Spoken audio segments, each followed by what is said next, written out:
is enough said. Happy Wednesday, Heat Nation. Happy Hump Day. Your boy Ernest here, back with another Miami Heat Talk video.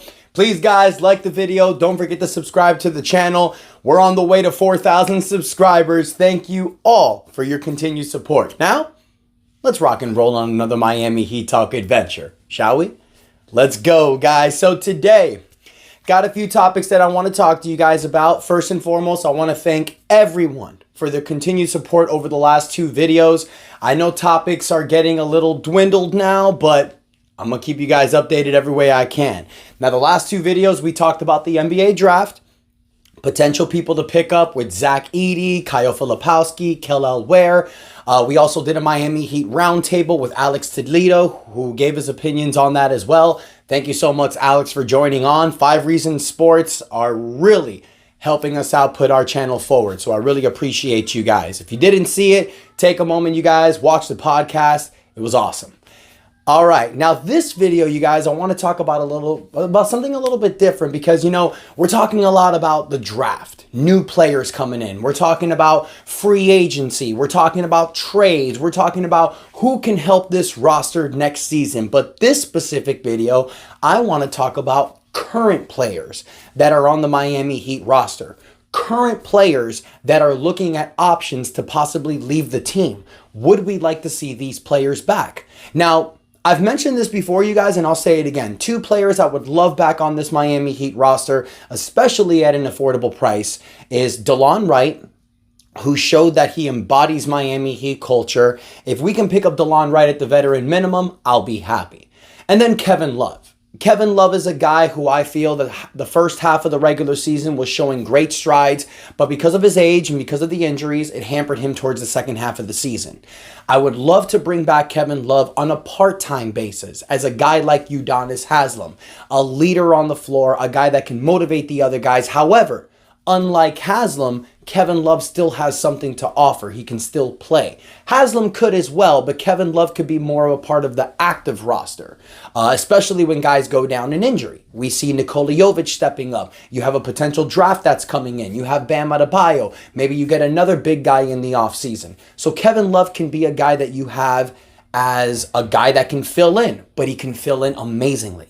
So DeLon Wright and Kevin Love are 2 guys that I would love to have back. Now, it has been recently reported by the Miami Herald, Miami Central, NBA Central, and a lot of other outlets that there's 2 guys from the Miami Heat that are not likely to come back. And I want to get your guys' opinion on it. 2 players, Caleb Martin and Haywood Highsmith Jr. Or Haywood Highsmith. I said junior. I don't know why. I believe he's a junior. Not sure. But Haywood Highsmith. These are 2 guys who were very active as role players for the Miami Heat. 2 guys that came off the bench, but 2 guys that started next to Bam Adebayo as well. Caleb Martin last season averages 10 points a game, 4.5 rebounds, 34 to 35% behind the three-point line. You've seen what Caleb Martin has done. He should have been the 2023 Eastern Conference Finals MVP, in my opinion. He deserved it. He was a big reason why the Miami Heat went to the NBA Finals. Now, this season, you thought that Caleb was going to take that next step, be that guy to help the Miami Heat succeed. Wasn't really, especially in the playoffs when Jimmy Butler and Terry Rozier and Duncan Robinson weren't playing. You know, Duncan was playing, but barely. You know, you looked at guys like Tyler Hero and Caleb Martin to take that next step. You looked at a guy like Caleb Martin to take that next step knowing that he was possibly going to get the bag. He didn't do that. In 5 games, he just had one great game, 2 mid games, and 2 very bad games. So he didn't really show his value. But doesn't matter. These last 2 seasons with the Miami Heat, Caleb Martin showed his value and he's looking to get a pay raise. Now, he did sign a 3-year, $20 million contract with the Heat back in 2022. He's under a player option. Most likely he'll opt out of the option. And this is something that I want to read to you guys from the Miami Herald, from Ira Winderman, and he quotes, "When the Miami Heat opted to take on the final 2.5 years of Terry Rozier's contract in January, it largely eliminated 2 pools of potential targets this summer. 1, players who would consider the $12.4 million non-taxpayers mid-level exception. And 2, players who for the first time in NBA history could be traded for that exception. It also made keeping Caleb Martin highly unlikely and retaining Haywood Highsmith far more difficult. And it also significantly decreased the chance of the Miami Heat signing any free agents above the minimum contract this summer. So Caleb Martin is most likely going to get that mid-level exception, anywhere from like $11 to $13 million per year. It's possible he may get more, but teams are probably going to break their salary caps to bring a guy like Caleb Martin. They're probably going to go into the mid-level exception. Haywood Highsmith, I have mentioned this before, but I'll say it again. I think Haywood Highsmith can get anywhere from a Caleb Martin contract, 3 years, $20 million, maybe anywhere from the mid-level exception. He can go as high as anywhere from like $9 to $11 million per year. Haywood Highsmith is a 3-and-D player, you guys. He averaged 6.1 points a game, 3.2 rebounds, almost 40% behind the three-point line, and he showed his versatility defensively the last few years. Teams are going to pay for that. Teams love 3-and-D players. Royce O'Neal got a $9.5 to $10 million a year contract. So it is likely, you guys, that Haywood Highsmith and Caleb Martin may not come back next season. It's possible you can bring back Highsmith. Maybe. But chances are they're both not going to come back. So look for a guy like Jaime Jaquez Jr.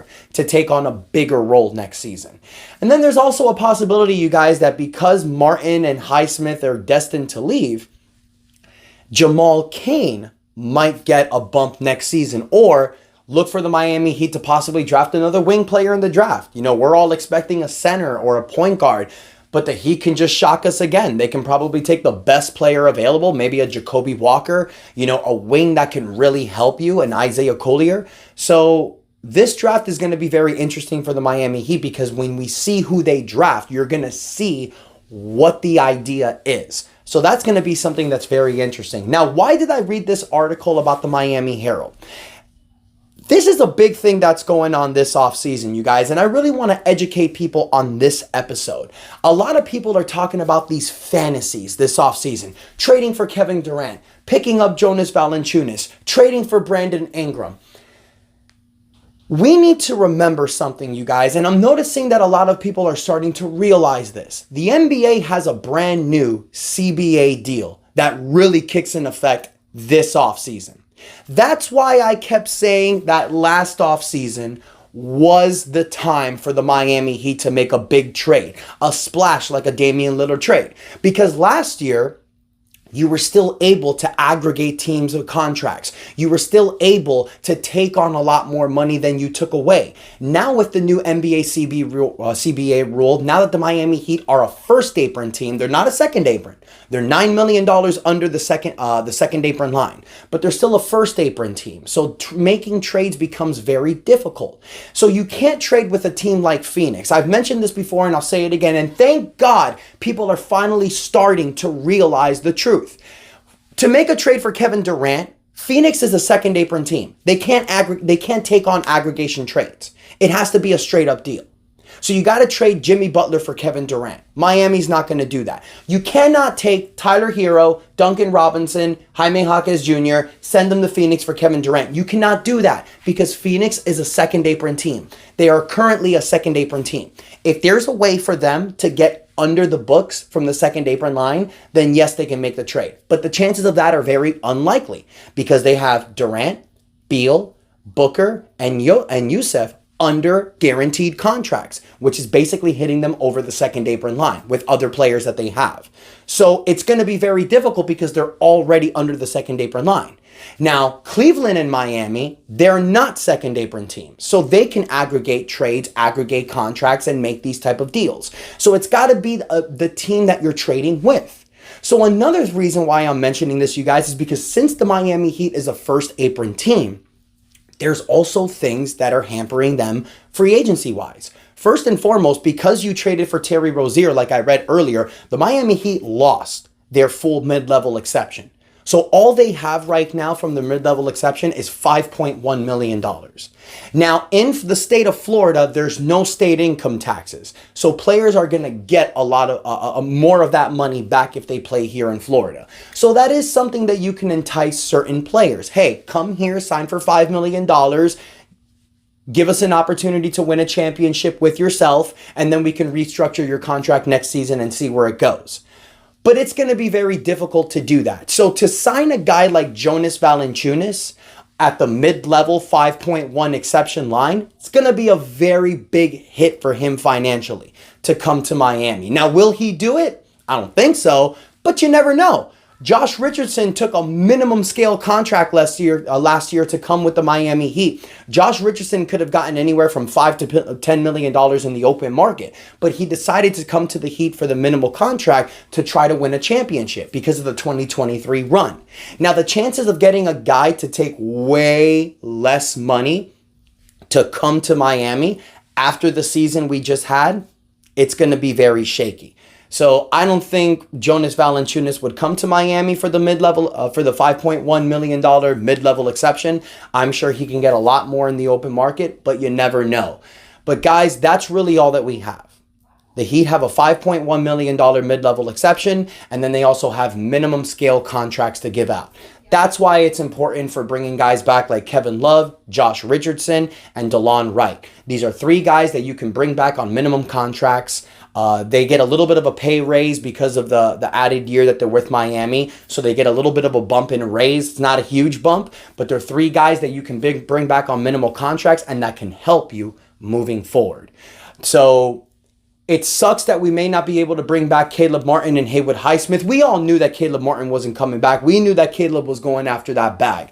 Haywood would have been a possibility, but Haywood did show his value throughout the season, especially when the Miami Heat had that 7-game winning streak in the beginning of the year with him as a starting power forward. I think increased his value. So the chances of bringing both Caleb Martin and Haywood Highsmith back, very, very unlikely, but I know this Miami Heat team will figure it out.